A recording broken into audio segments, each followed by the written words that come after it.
Hello everyone and welcome to the Balorama, where today we are playing a brand new old shmup.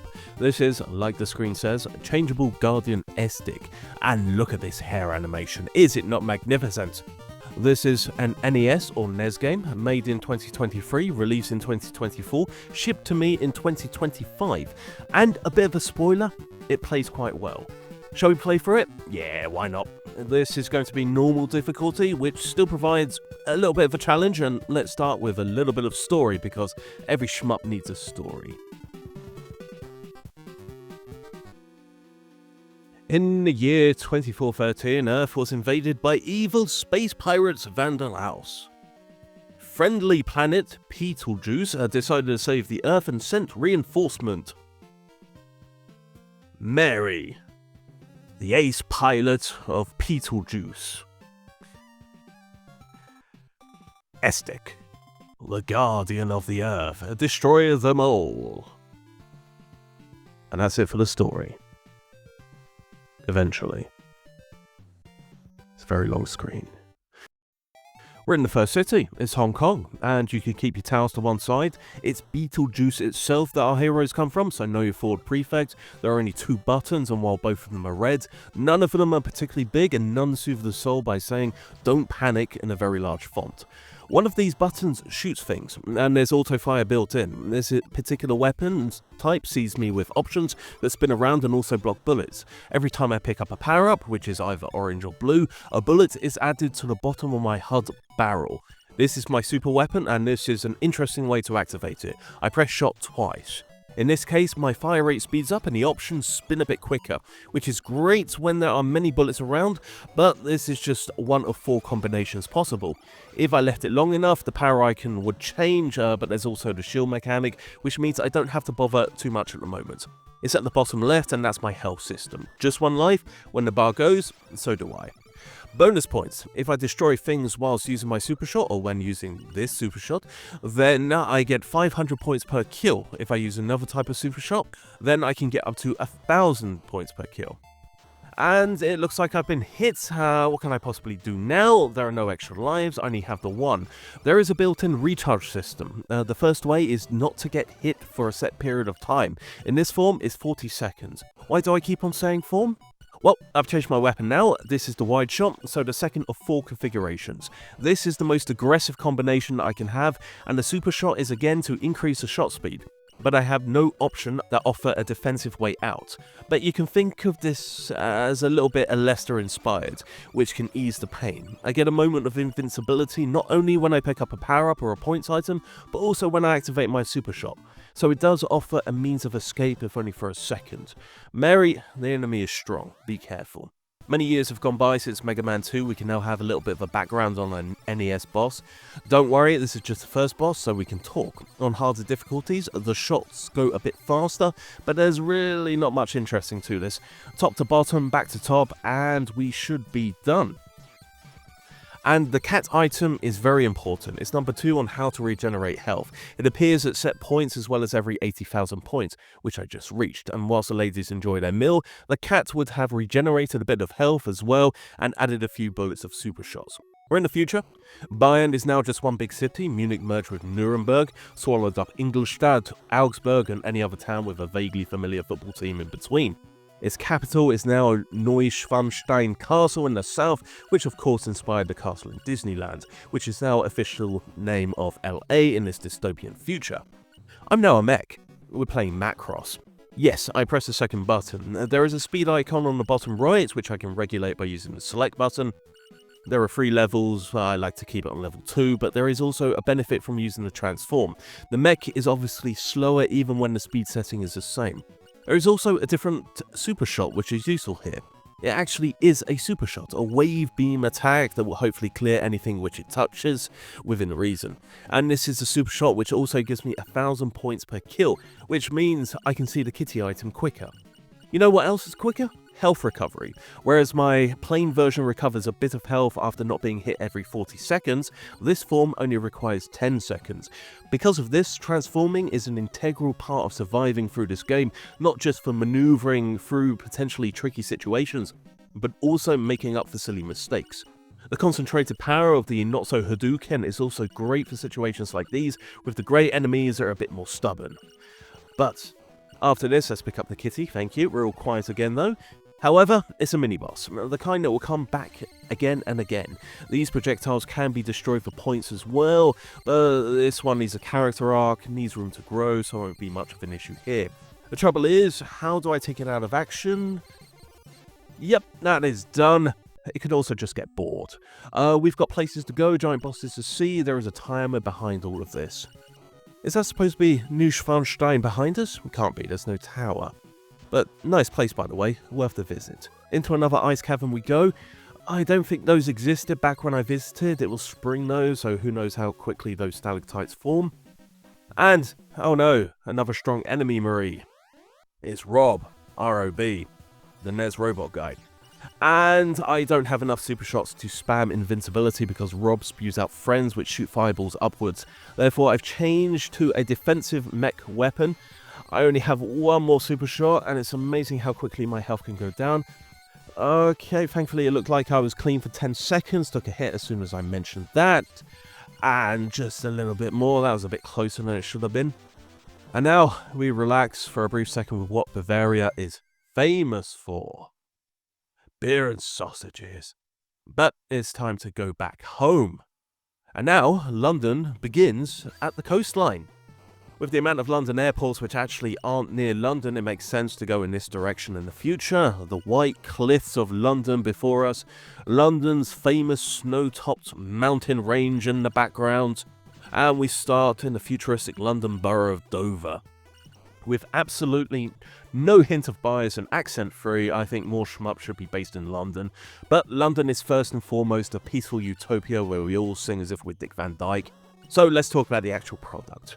This is the game that made me dust off my Analogue NT Mini because this is the only available as a physical product right now. You can see this is looking and running rather well for an NES title, and I did have to update the firmware of the console to be able to play this. The cartridge ROM size is large at 0.5 MB, but not the largest ever seen on an NES. And suddenly we're at Tower Bridge. I can read the instruction book, the special message has a picture of a cat in it, and these are supposed to be the Royal Guards, in mech form. And it can be a little frightening having to deal with all of these, but with the quick regen of mech form, usually staying out of trouble is the best strategy, which I'm not doing. Last hit. Just needs to 5-10 seconds, one of them is down at least. I've got a bit of... Have I got a bit of health back? Come on, it can't be that long. Yes, there is a little bit of health back and going back to the wide shot. One enemy remaining, and we are done. Yes, there is an instruction manual. This is made by a team named Cat Hui Trading, and its mascot is a cat. It's their first game, but there is pedigree behind it. The devs are former Compile, as in Shmup Compile, not Puyo Puyo. The composer was responsible for Wonder Boy and Monster Land, amongst others. This is a console shmup taken from the 80s by 80s people, and it's nifty. So at the moment, like we said before the bridge, only physical at the moment in Famicom or NES version from French publisher Broke Studio. Current orders are shipping from February 2025. I'll leave links in the description.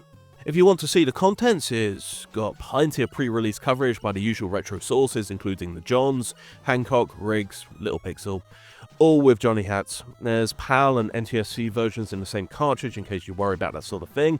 And before we get to the boss, there's a description that proudly states it contains polystyrene. It is fabulous. As is this boss. Look at this design. Isn't it absolutely fantastic? I really should start using a super shot on these turrets, but instead I choose to dodge and use a super shot to collect the bonus points from the star shot. It's fine. I'm not screwing this up nearly as much as I did the last boss, and I still have plenty of super shots to spare. I have 6 shots that I can store at maximum. This reduces with higher difficulties down to 3. What happens if I get an extra but I have no room? No risk right now, but if I was, then it would automatically unleash a super shot. No health bars on the boss. I only have to hope that I'm close, and I genuinely thought if I said that then it would magically end. Here, kitty, kitty, kitty. So, what is there to enjoy in London in the future? Mary, Cannon, show us. Tea time, of course, and not the cotton kind. So Disneyland now owns half of the US, the other half belongs to New York. I say half, we start at the Grand Canyon. And I'm going to keep the wide shot as there are missiles raining down on us, and let's make a bold claim and say, it's 35 years since the high point of the NES. What have shmups learned in that time? Well, I can touch the ground and not burst into flames. Progress. For anyone that's seen my Scramble video, the most troublesome part of the 1981 Konami classic for me was trying to navigate the tunnel so tight it makes a Death Star trench run look like a walk through a beach. Here, I don't have to worry, I can touch the ground and the ceiling with ease. One thing I do have to worry about though is getting trapped behind the scenery between that and the scroll. When I do that, I die. There are turtle-esque zappy gates, but I can abuse the second-long invincibility if I can't destroy them in time, or time the pass right. So, back to the product. 50 euros this cost, plus nearly 15 euros to ship to me in Switzerland. Thankfully for me, this cleared customs without being flagged, so it's probably just under the amount needed.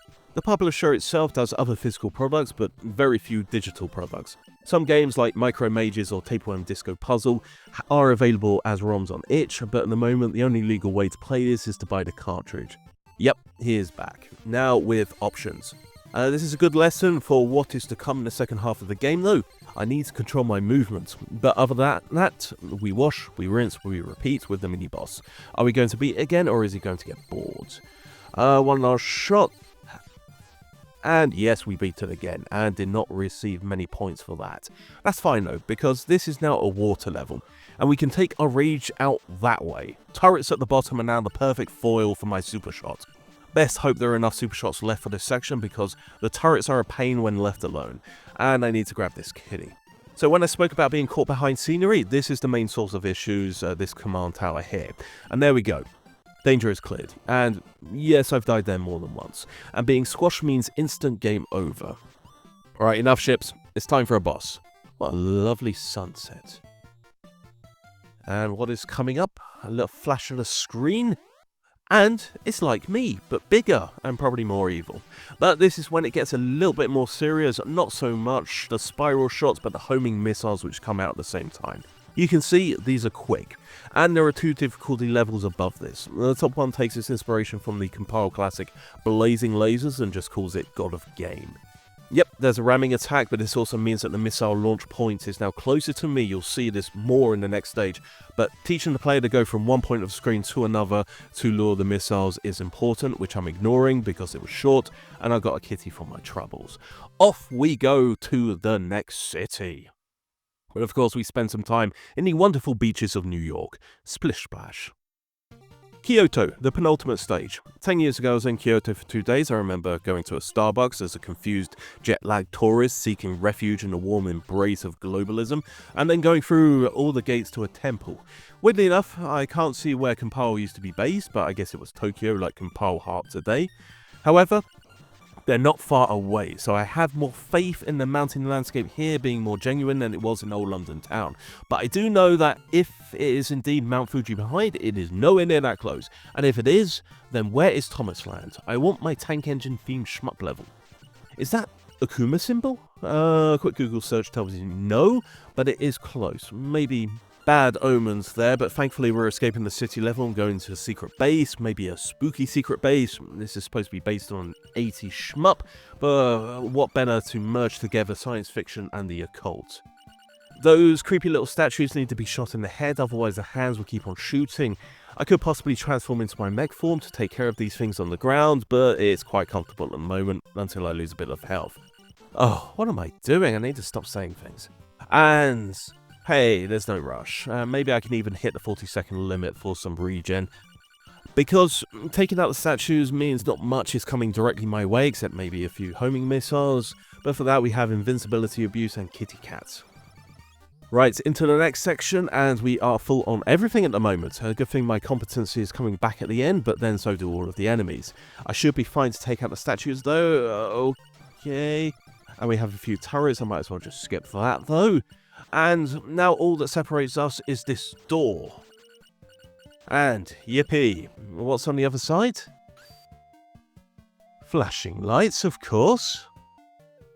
But I'm using that long corridor to get a bit of health back. Remember when I spoke about needing to learn to lure shots? Not just yet, but soon we'll have to put all that learning into practice. I'm at full health, but later on the mech is also important for managing the mask, which kind of pops out. Until then, we'll just be snug in front of this evil looking face in between the wide shot, and hopefully I can get this power up before the next phase to get in a quick splurt of rapid fire. Okay, there we go, there's my W and the second phase. A giant laser beam, and out of the palms he is shooting onion rings very quickly at me. The face doesn't stop, which is why I need the super shot from the mech. It does cancel bullets, but not an entire freaking laser. There shouldn't be too much longer, and the power-ups keep a coming. I had to let that one go though, that's a shame. Thankfully the hitbox for the boss is very generous to allow me to hang down below, and it's done. What did we enjoy in Kyoto? Well, let's find out. Someone's drunk, and not with ramen love, to the next city. And that next city is the planet Iwusam. You what? Is this kind of like Cybertron? That's with the rest of the fleet behind in the background, and it's important to deal with these enemies quickly because they like to throw out a lot of bullets, and I hope I don't have to show you how much. This is the last stage, so since the majority of this has been spoiled for new players, I might as well give my opinion. Like I said, I had to find my old Analogue NT Mini Noir, dust it off, update it, all for this game. I know that's like 10 minutes max of effort because I forgot which box it was in, but it was worth it. This is a nice reminder of why this genre was so popular during this period of time. Yes, there are a handful of compromises to reach it, but this is a well-performing game. The slowdown does get a bit worse on higher difficulties with more bullets being thrown, but still puts in a respectable performance. It's also fun. It looks fantastic. And it's a bit of a shame that at the moment it's consigned to physical only, but hopefully it will come to itch, Steam, console, somewhere else, because it does deserve to be played elsewhere. Player normal and experienced players may be done quite quick, but it's like blazing lasers, you want to ideally see through God of Game. And it's also another game in recent years wanting to carry that compiled torch. The Shmup one, not the Puyo Puyo one. And this is another one which does it very well. Right, abusing invincibility and the B power up for the spinning balls, which damage, and they're going to spin quicker in the fighter jet form. The options sent out will move twice and go away. Life is a bit dodgy at the moment, but there are enough super shots left, so it should be good for 1 or 2 more bursts. And thankfully comes the kitty cat to celebrate my victory. Obviously, not the victory, you've seen the other bosses. We need something even more epic for that. But until then, let's entertain ourselves with pulsating space brains. And I want to change my shot at the earliest possibility, but I don't mind at the moment since everything is max. Or will be when I pick up the W, or the kitty cat. Yes, we're now playing Shmup Metroid. Instead of Metroids though, it's creepy statues. And instead of Mother Brain, we have... Guys, I'm in a bit of a hurry here. Come on, die. Let's get to the boss. We have, eventually. There we go. Flashing lights. Right, we have this person here. It's like that one species in Star Wars if it was also a character in Berserk. Hopefully you know which one I mean, the ones that sadly dance in the special editions. We go through the shots and then stay for the brain. There will be an ever-increasing amount of shots being fired, but still the same amount of brains coming out. I don't want to use too many super shots though, because I will need a lot for what is technically the second phase. And also with the right weapon, this is just fine, on this difficulty at least. Let's see what Jamers or another super player can do with it. It's a bit of an anticlimax to be honest, especially with the more dynamic nature of the earlier bosses, and this is something that NG Dev might do in Razion or a future Dux remake. And I am a bit disappointed with what comes next as well, since I now have the resources to effectively cheese it. Assuming this phase is ever over, of course. I just needed to say that out loud. Defensive weapons out because the enemy was inside all along. Metroid as if it was blatantly designed as a parasite. We're making our escape and it's shooting out tapeworms. There's also another phase for this one, so I'm not pushing too hard on getting through this. I will need all the super shots for the next bit, and we're just going to have to wait a second before it changes colour. There we go, it's now red. Spam, baby, spam. Alright, move out of the way, move back when the super shot is active, because those balls are deadly to those burning tapeworms. Can I get this power up? Or is this it? Yep, this is it. Let's pick up the kitty and get out of here. Bye-bye, space baby. You thought that was horrible? Wait until Blazing Star. But for Changeable Guardian Estique, that's it. There is an ending. If you don't want to read it, thanks for watching. If you do want to read it, great, but I've got nothing else to say. We did it. I'm off. Thank you all for making it this far. Until the next time, which should be a little bit shorter now the new year is in full swing. Bye now.